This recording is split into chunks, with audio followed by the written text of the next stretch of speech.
আচ্ছা, বাড়িতে বসে যদি বেকড রসগোল্লা বানাতে পারেন তাহলে কেমন লাগবে বলুন তো। চলুন ঝটপট দেখে নিই কী করে বানাতে পারি। 750 ml লিকুইড দুধে 10 টাকার আমুল স্প্রে দিয়ে এলাচ দিয়ে ভালো করে একটু ফুটিয়ে রসগোল্লা ছেড়ে দিতে হবে। বেশ কিছুক্ষণ আমরা তারপরে এটাকে ফোটাবো।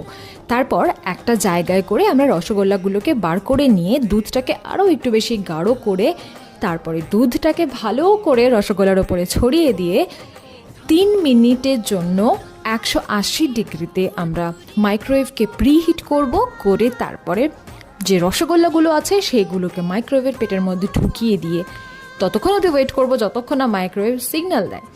তারপর ডিলিশিয়াস বেকড রসগোল্লা বাড়িতে বসে পেয়ে যাবেন।